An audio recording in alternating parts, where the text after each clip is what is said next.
प्रिय विद्यार्थियों, नमस्कार।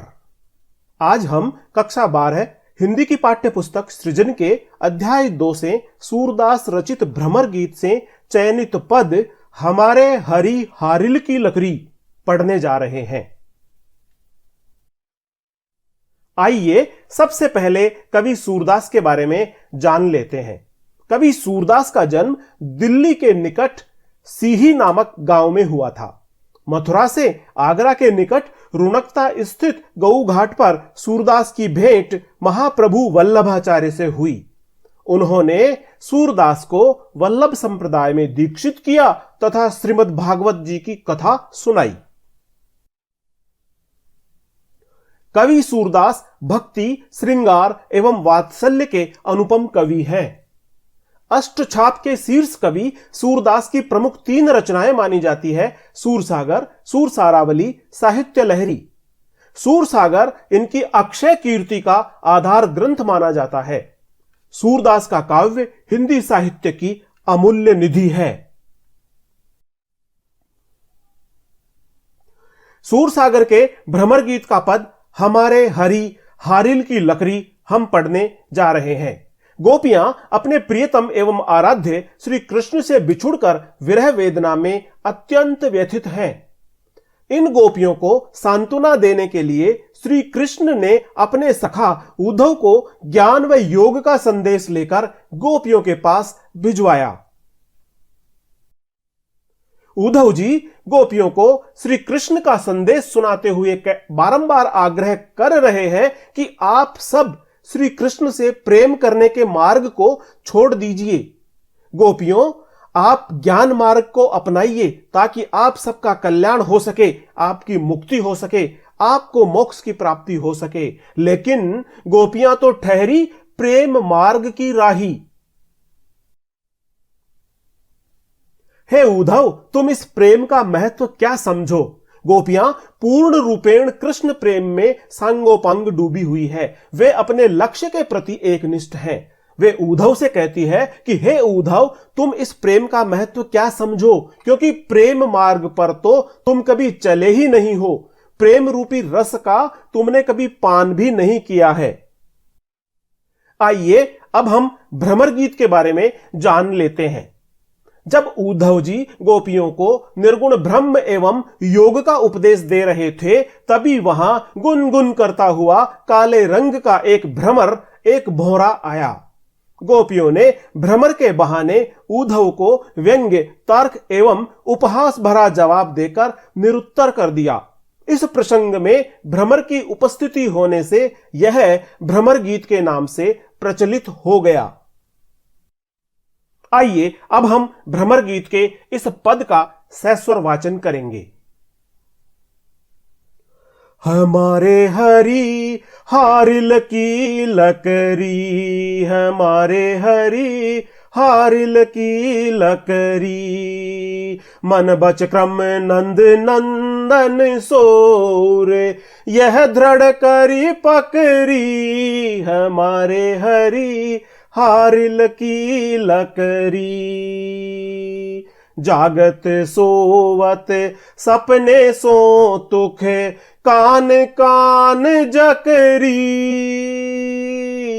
सोई व्याधि हम ले आए, देखी सुनी न करी, यह तो सूर तिन्हें ले दीजे, यह तो सूर तिन्हें ले दीजे, जिनके मन चकरी, हमारे हरि हारिल की लकड़ी, हमारे हरि हारिल की लकड़ी। आइए अब हम इस पद का अर्थ ग्रहण करते हुए इसका भावार्थ समझेंगे। हमारे हरि हारिल की लकड़ी। हरि का आशय है गोपियों के प्राणाधार श्री कृष्ण।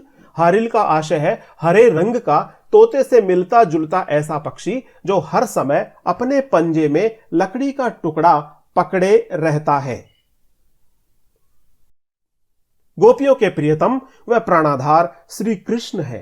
गोपियां उद्धव से कह रही है कि हे उद्धव, जिस प्रकार हारिल पक्षी को हर समय पंजे में पकड़ा हुआ लकड़ी का टुकड़ा अत्यंत प्रिय होता है, ठीक उसी प्रकार हम गोपियां भी हमारे कृष्ण प्रेमी हृदयों से श्री कृष्ण को एक पल के लिए भी दूर नहीं कर सकती है।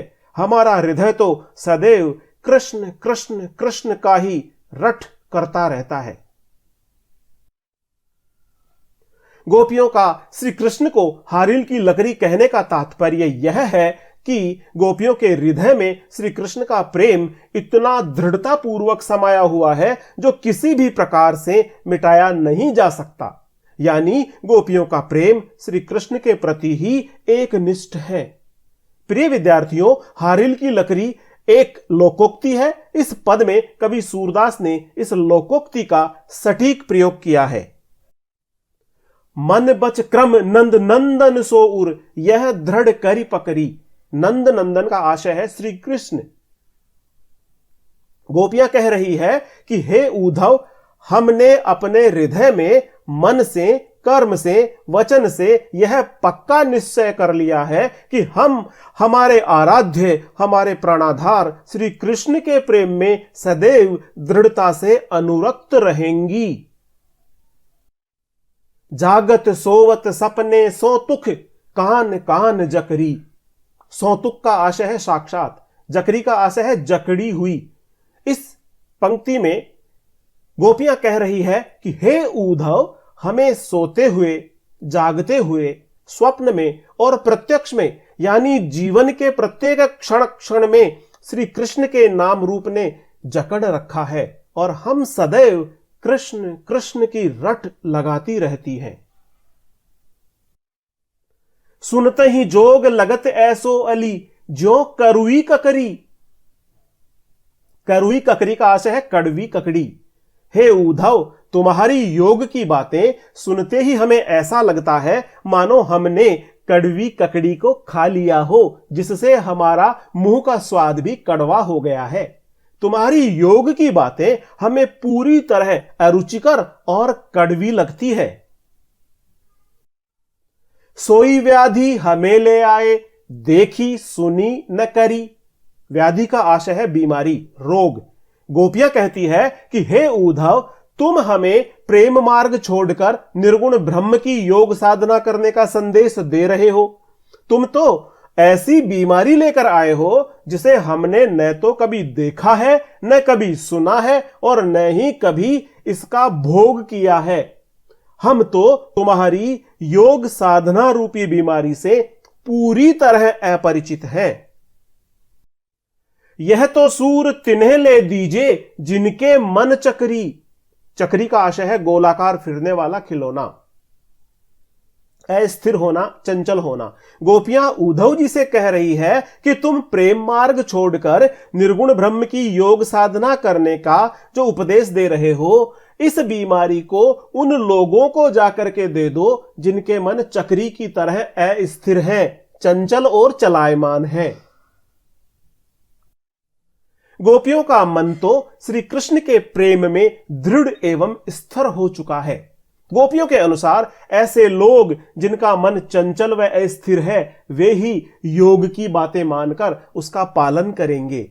इस प्रकार इस पद में गोपियों ने श्री कृष्ण के प्रति अपने दृढ़ प्रेम का प्रदर्शन किया है और अपने दृढ़ प्रेम को प्रदर्शित करते हुए उद्धव जी के ज्ञान और योग के मार्ग का उपहास किया है। धन्यवाद। प्रिय विद्यार्थियों, ई पढ़ाई यूट्यूब चैनल को सब्सक्राइब करते हुए इसे शेयर, लाइक और कमेंट अवश्य करें, जिससे आपके पास में आगामी वीडियोज प्राप्त हो सकें। धन्यवाद।